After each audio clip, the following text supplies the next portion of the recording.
Well, that was fun. Hey DT, do you think you could bring me my laptop? I need to start work on the TSR video. Sure, but I think you'd rather focus your efforts on something else because it's here! It's here? It's here. It's here! Hey guys, come on. It's here. Sonic Frontiers is here! What are you waiting for? Put it in! Please be good.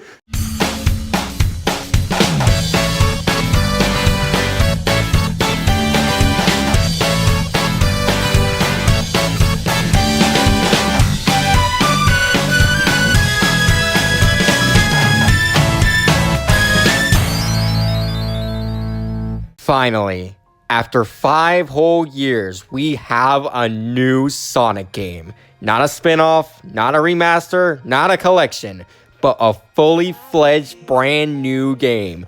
Not only that, but also Sonic's first step into the open zone genre. So did he take the first step forward in stride, or did he trip on the first rock?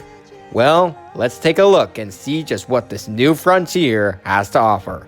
Oh, and before we get into the nitty-gritty, I should specify that I'm playing on the Series X version of this game, so my experience may or may not be the same as yours. I also pre-ordered the game and got this sweet steelbook to go along with it, definitely using this more often than the actual game case. With that said, the basic plot of the game is like this. Eggman appears on the Starfall Islands and attempts to access the technology made from the Ancients, an alien race that inhabited Sonic's planet long ago. Things go wrong and he gets trapped in cyberspace, a digital dimension that houses the memories of the Ancients and anyone who enters it. Meanwhile, Sonic, Tails, and Amy fly to the Starfall Islands in search of the Chaos Emeralds. But things go wrong for them too, and they end up in cyberspace as well.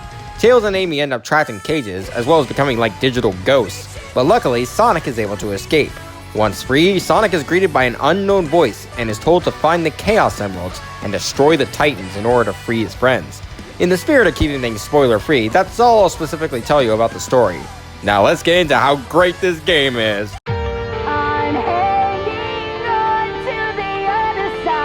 To speak more generally about the story, this is hands down one of the best stories in the entire series. It starts out mysterious and dour, but gradually gets more and more upbeat as it goes on. The dialogue in this game is also top-notch. Sonic, Tails, Knuckles, Amy, and Eggman are probably at their best here. The voice actors have definitely dialed back their cartoonish performances from prior games, but they're still great in the roles despite a handful of awkward line deliveries. The new villain, Sage, is an AI made by Eggman, and she's really good as the main antagonist. She's essentially Eggman's surrogate daughter, and her interactions with Eggman show just the kind of father he would be, which is a surprisingly good father. Bowser would be proud. Getting into the gameplay now, what your main objective is to collect the Chaos Emeralds littered around the islands. Sometimes you'll get them by beating a minigame, but more often you'll be unlocking them with vault keys. You get vault keys by completing cyberspace stages and the missions each one has. To access cyberspace, you need to get the portal gears, either by defeating guardians, essentially mini-bosses sprinkled throughout the map, or by finding them in the open zone. Honestly, the open zone format is executed rather well.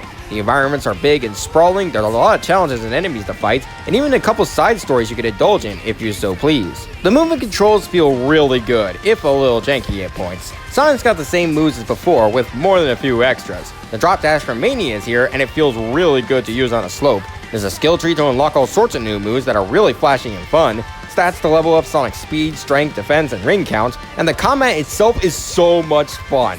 Especially the boss fights. My goodness, the boss fights. I'm only showing the first one for the sake of avoiding spoilers, but man, these are on the same level as Metal Gear Rising Revengeance if Raiden could fly. The combat coupled with the hype as hell music makes every boss feel like a fever dream. Easily the best usage of Super Sonic, period. Speaking of music, the OST is superb. It's calm and mysterious when it's needed, upbeat and hype when it's called for, and all around a joy to listen to. Graphically, the game looks great, and on the Series X, you get the option between 4K mode or 60 FPS mode. I went with 60 FPS mode, obviously, and while there were a couple frame stutters, 95% of the time, it was smooth as butter, just how I like it. Oh, I forgot to mention, Big is also here with the fishing minigame. It's simple, to the point, and any time waster, even though I didn't spend that much time on it. The egg memos you can get from them are pretty cool though, and there are even options to help with leveling up your stats more, and fast travel options, though I sadly never got that. Oh, on me. This game sure seems like a lot of fun. They really hit it out of the park this time. Sure seems like it, doesn't it? But no game is perfect. Yeah, enough gushing. Get to critiquing. Surely there's some stuff that's not so good. Okay, I guess there are a handful of not so great things in this game.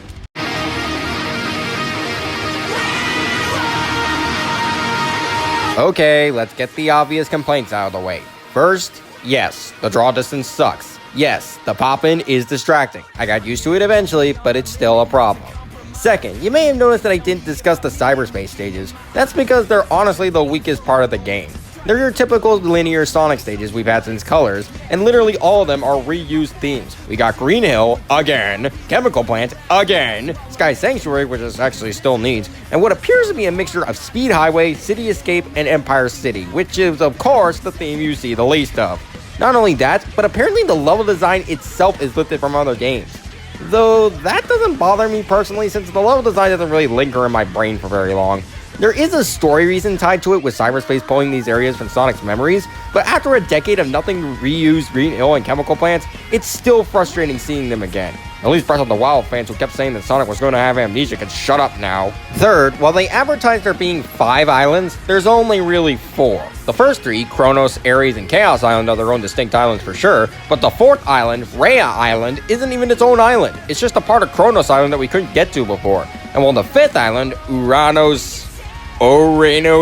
however the hell you pronounce that, is its own island, it has the same theme as Kronos Island. It kind of feels like false advertising since they sold us on the fact that there being 5 islands to travel to. Fourth, while the story is really good, the end is kind of lacking, especially regarding the final boss, which I won't spoil, but I will say this. The true final boss is accessed by being the Titan Supreme on hard mode. But unless you want an achievement/trophy, just fight Supreme on normal. The ending is exactly the same, just without the actual fight. The only other complaints I have are kind of nitpicks, but I do think they could be improved on still. The controls on the cyberspace levels are kind of jank, the skill tree is a little too small, you can only level up your ring count and speed 1 level at a time compared to your attack and defense, which can be leveled up several levels at once, and a couple of cutscenes could use some more animation. All that's really minor though, it's not the biggest thing in the world.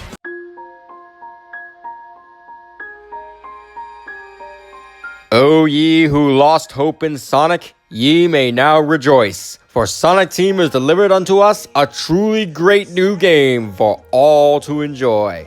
In all seriousness though, I love this game so much. Is it perfect? Of course not, but given that this was their first attempt at a new formula, there was so much else that could have gone wrong.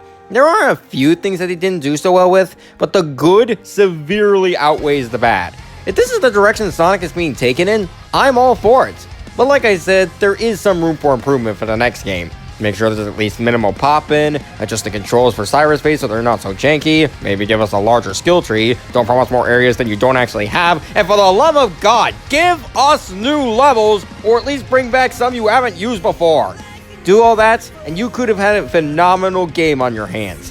As it stands, Frontiers is still a great game, and I think it's totally worth the $60 price tag. Before I give my official rating, I'm sure you're all waiting to see where Frontier stacks against all the other rankings I've done this past year. Well, I'll give you the rundown. Not counting the cyberspace levels, since I can't remember a single one of them, Ares Island is the best and Rhea Island is the worst. Uranos comes close, but at least that's an actual island. The best boss is the Night Titan, and the worst boss, excluding the final boss, is probably Wyvern. The final boss, titled The End, which is all I'll say about it, I'd probably place between Ultimate Gemerald and Emerald for the story stuff that happens in it, and it's at least a decent challenge compared to Emerald. I know I made it out to be a lot worse, but that's mostly in the sake of not spoiling anything. Believe me, there are quite a few other final bosses that are leaps and bounds worse than this one. And hey, now the ranking's a lovely round 40. That's good. Anyways, the best song in the game used to be I'm Here, but after listening to it, Undefeatable is my new favorite. Lastly, where would I rank Sage compared to the other Sonic villains? Well, she's kind of on par with Infinite, honestly. On one hand, Sage is executed a lot better than Infinite, and she's a more compelling character than him. But on the other hand, I find Infinite to be a little more sinister and entertaining with his anime villain talk. Also, you can't beat his theme song. You just can't. I don't know, I guess if you catch me on the right day, I might prefer Sage, but as of right now, these two are butting heads for the 6th spot, and the top 5 sit comfortably where they are. Congratulations, Mephiles, you're still the king. With all that said, I am proud to officially give Sonic Frontiers an 8.5 out of 10. It's really great, and I look forward to seeing the bright future of Sonic the Hedgehog.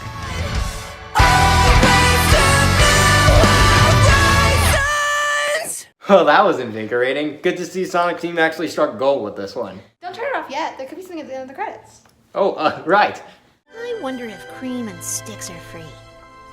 Make a road trip out of it. Wait, did she just say, I wonder if cream and sticks were available? You all heard that, right? All the same. Every word. But that's impossible! Sticks only ever existed in Sonic Boom, and Sonic Boom isn't a canon universe. Hell, it's a dead universe even! So how would she know Sticks? Unless... No, he's smarter than Sonic. He's gonna lose his mind from overthinking this. Yep. What about how long it's gonna take? Sure. I give him 20 minutes. I give him 10.